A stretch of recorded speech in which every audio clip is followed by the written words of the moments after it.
कोई दावा ऐसा नहीं है जिसमें भगवान हमको फेल कर सके।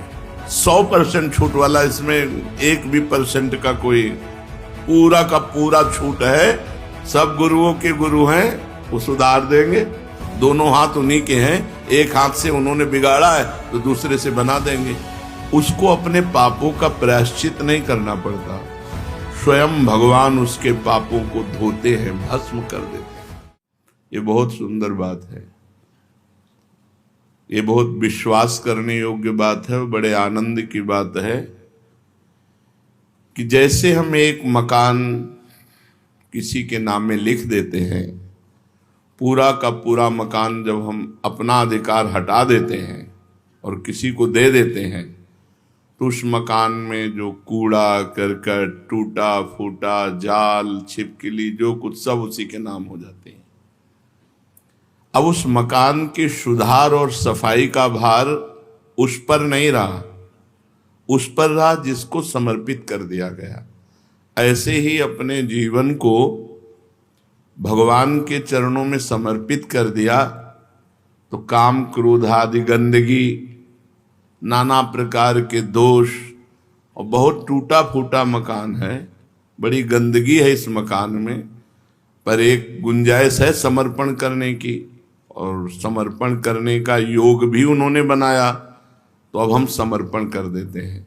तो अब हमारी जिम्मेवारी नहीं रही कि हम इसका सुधार करें या इसमें सफाई करें। ये जिसके नाम है वही सुधार करेगा और वही सफाई करेगा। अर्थात उपासक को अब किसी अन्य भरोसा, आशा का आदर नहीं करना चाहिए कि हम किसी की खोज करें कि कोई हमें दिव्य बना दे। अब हमने अपने जीवन को भगवान को समर्पित कर दिया, अब वो जैसा रखें। अगर हमें वो गंदा रखकर राजी हैं तो हमें अच्छा नहीं होना, अगर वो हमें अच्छा रखना चाहते हैं तो गंदा कर कौन सकता है। पूर्ण विश्वास कर ले कि हमारा सुधार भगवान स्वयं कर देंगे, हमें सतमार्ग में स्वयं भगवान दृढ़ कर देंगे, भगवान अपनी कृपा से हमें मिल जाएंगे, इसमें बिल्कुल संशय मत रखो। जो इस प्रकार पूर्ण समर्पण कर देता है तो उसके पाप भी भगवान स्वीकार कर लेते हैं। जन अवगुण प्रभु मान न काहू, दीन बंधु अति मृदुल स्वभाव।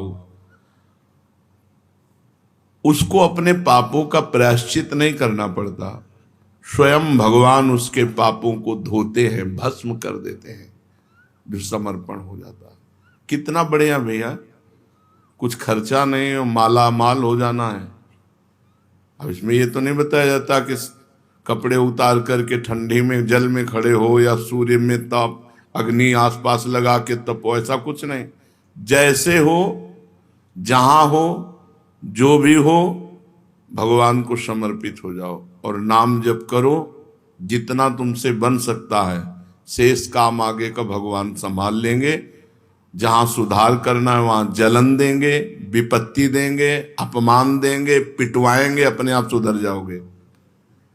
ये थोड़ी है कि ऐसे तुम्हारी आरती होगी और सुधर जाओगे। नहीं नहीं नहीं, वो सुधारने की एक्टिंग जानते हैं।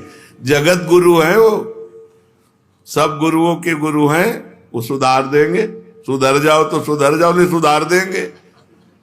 सुधर जाओ तो अच्छा है, और सुधार जब देंगे तो फिर बहुत विचित्र ढंग से सुधारते हैं। बोले अब शरीर में कैंसर हो गया, बचने की गुंजाइश नहीं। अब हे भगवान, आओ लाइन में। उनके लिए शरीर में कैंसर होना कोई बड़ी बात थोड़ी। शरीर एक कपड़ा है, जीव अविनाशी है, अविनाशी का कुछ होना नहीं, विनाशी को मरना है। अब जहां शरीर का भरोसा था, शरीर के भोग थे, शरीर से आनंदित हो रहे थे, अब शरीर में आ गया कि बचने की आशा नहीं है। तो फिर जब बचने की आशा नहीं होती तब ऐसे होता है, हे नाथ, अंदर से कि अब तो मैं आपकी, वो उसी समय काम बन गया। घंटा 2 घंटा थोड़ी लगते हैं। आर्त भाव से गजेंद्र ने पुकारा, एक क्षण में भगवान ने उद्धार कर दिया। अंतिम समय जीव भगवान के आश्रित हो जाए तो अंतिम श्वास में काम बन जाए, 1 सेकंड में काम बन जाए। तो समर्पित हो जाओ, सोच समझ के समर्पित हो जाओ, नहीं वो व्यवस्था कर देंगे। अगर व्यवस्था चाहते हो कि अब अपने आप करवा ले तो करवा तो लेंगे पक्का, पर उनके हथकंडे बहुत विचित्र है। ऐसे हथकंडे विचित्र है कि ऐसा लगेगा कि अब जीना मुश्किल है। तब कहेंगे हमारा रास्ता है, आओ। पिटवा देते हैं, पुजवा देते हैं, किसी काम का नहीं रखते हैं, केवल अपने नाम का रखते हैं, ये मेरा है। अब ऐसे जैसे कुम्हार मिट्टी को कूट कूट करके मसल मसल करके एक कंकड़ी न रह जाए, अगर एक कंकड़ी रह गई तो वहीं से बर्तन फूट जाएगा।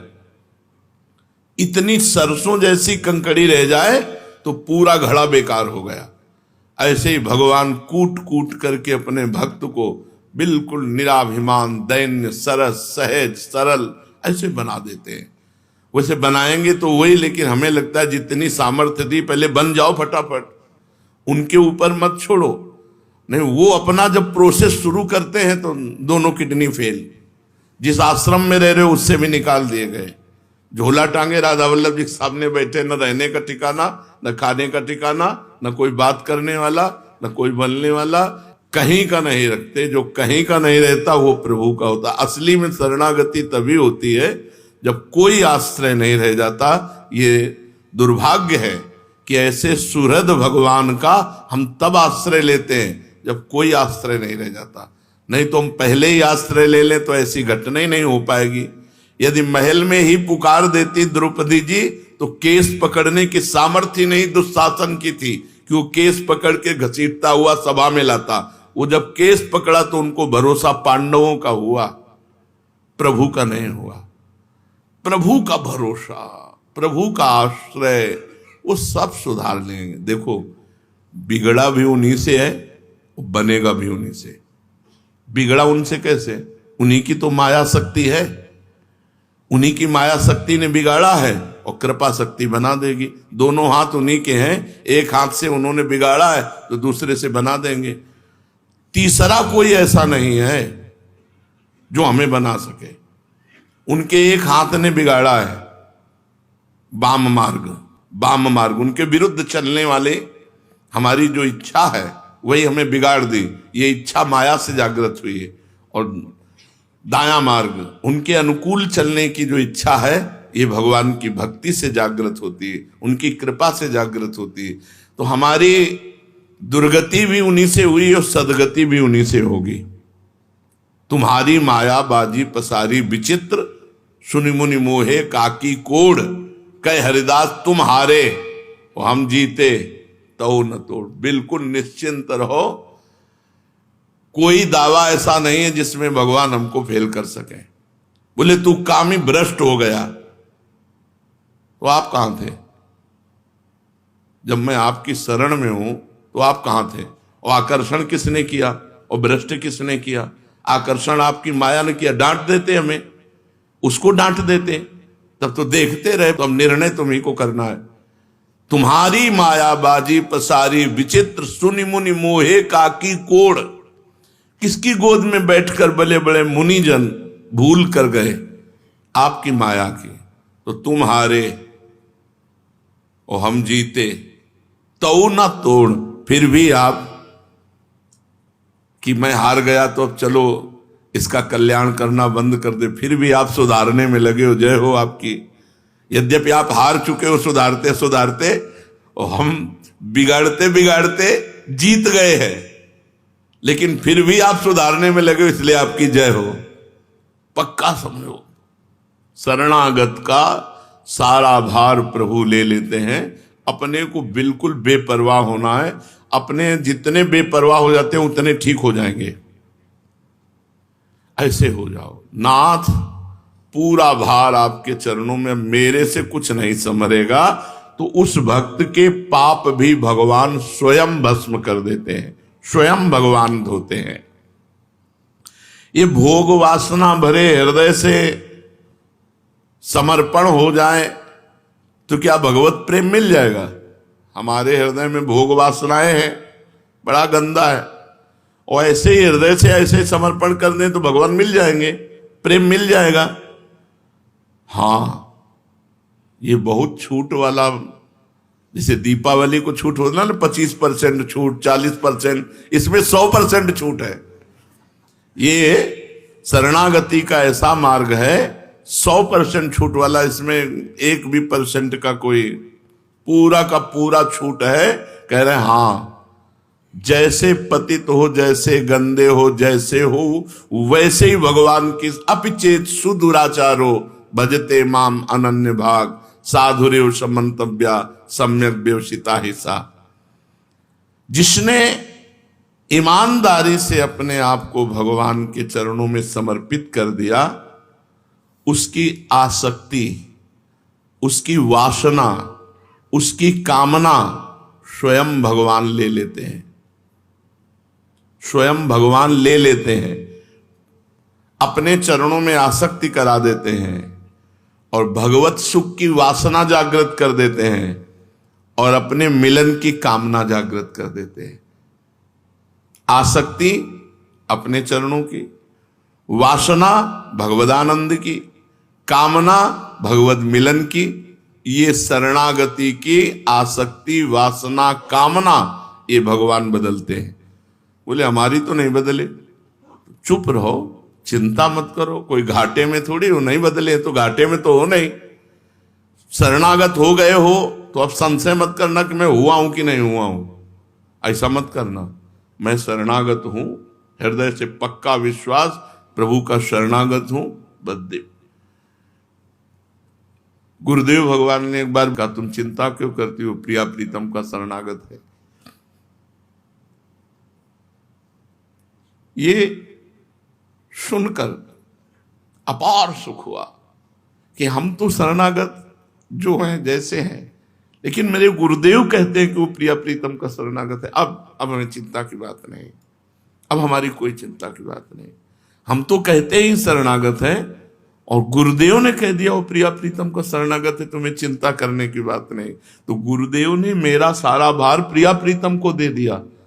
अब वो जिम्मेवारी देखें, हमारी थोड़ी जिम्मेवारी कोई है। तो हम अपनी शरणागति पर कभी प्रश्नवाचक चिन्ह न लगावें कि पता नहीं हमारी उस कोटि की शरणागति है कि नहीं, जिस कोटि में भगवान ऐसे कामना, वासना, आसक्ति का परिवर्तन कर देते हैं। कोटि वोटि हम नहीं जानते, हम जितने हैं जैसे हैं आपके हैं। हे प्रभु, जो कमी हो, जहां कमी हो, जैसे दूर करना हो आप कर लो, मैं आपकी शरण में हूं। शरणापन्न भक्त को कोई कर्म करना चाहिए, हां, वो अथक परिश्रम करता है, वो कायर थोड़ी होता है। शरणागत भक्त अथक परिश्रम करता है, रात दिन प्रभु की आज्ञा का पालन करने के लिए वो सेवा में तत्पर रहता है। वो कायर नहीं होता कि बैठा है पैर पे पैर चढ़ाए और तो प्रभु की शरण में, ऐसा नहीं है। जो दिनचर्या है, जो कार्य है, वो तत्परता पूर्वक करता है, पर वो कार्य करता नहीं है। वो ये देख रहा है भगवान यंत्रवत मेरे से करवा रहे हैं, उसका कोई फल, उसकी कोई कामना नहीं, कोई वासना नहीं। उसके कर्म भाव से होते हैं, प्रातः से लेकर शयन तक। उस पर इतनी भगवान की कृपा होती है कि स्वयं भगवान प्रतिपल उसके समीप रहते हैं, उसकी चिंता करते हुए। ये शरणागति का आनंद है, प्रतिपल भगवान समीप रहते हैं उसकी चिंता करते हुए। भगवान का हृदय उमड़ता रहता है उसके प्रति कि ये मेरा है, मेरे को समर्पित है। जीव मात्र में भगवान की प्रीति है, सब मम प्रिय सब मम उपजाए। पर भगवान संग का और कृपा का अनुभव उसे ही कराते हैं जो शरणागत है। सब पर भगवान की प्रीति है, सब मम प्रिय सब मम उपजाए। पर कहते हैं मामेव ये प्रपद्यन्ते, तो माया में ताम तरंते। माया से वही तर सकता है जो मेरी शरण में आ गया। मामेव ये प्रपद्यन्ते, भगवान कहते हैं मत चित्ता मत प्रसादात सर्व दुर्गाणि तरिष्यति। जिसने मेरे को चित्त दे दिया तो मेरी कृपा से वो समस्त दुर्गुणों से पार हो जाता है। कहते हैं कि भगवान के एक बार सन्मुख हो जाओ तो सारे पाप भस्म हो जाते हैं। तो ये एक बार सन्मुख होना क्या है? अपने को पापों से बचाकर, आसुरी भाव का आश्रय छोड़कर, माया के द्वारा अपहृत ज्ञान को सत्कर्म और उपासना में पुनः करना भाव, अंदर का भाव समझो। इसमें जो लिखा है वो तो अंदर का भाव समझो। हे भगवान, आज तक तो मैं भटकता रहा, अब मैं आज आपकी शरण। ये सन्मुखता हो रही अंदर से। हे भगवान, आज तक भटकता रहा, कहाँ कैसे सुख मिले, कैसे शांति मिले, कैसे आनंद मिले, दया निधान, जीवन बर्बाद हो गया, कुछ लाभ नहीं मिला, अब मैं आपकी शरण में। यह सन्मुखता। जीव संसार से पीठ करके जब भगवान की तरफ होता है तो उसमें समस्त भागवतिक सद्गुण जागृत होने लगते हैं, और उसी क्षण सन्मुख होए जीव मोई जबहि, जन्म कोटि अगनाशों तवहि। करोड़ों जन्मों के पाप नष्ट कर देते हैं। तो बोले फिर भोग क्यों भोगना पड़ता है? तो कर्मों का नहीं भोगना पड़ता, वो प्रारब्ध भोगना पड़ता है। संचित कर्म भस्म हो गए, क्रियमाण निष्फल हो गए, लेकिन प्रारब्ध जो जिससे शरीर रचा गया था, शरणागत आज हुए हो और शरीर बहुत पहले रचा गया था, तो रचने के समय जो कर्म रखा गया कि इसमें आपको ये दुख मिलेगा, इसमें आपको ये सुख मिलेगा, वो शरणागत होने पर, सन्मुख होने पर भी आपको भोगना पड़ेगा। अवश्य में वो भोक्तव्यम, प्रारब्ध भोग भोगना पड़ता है, नहीं तो किसी को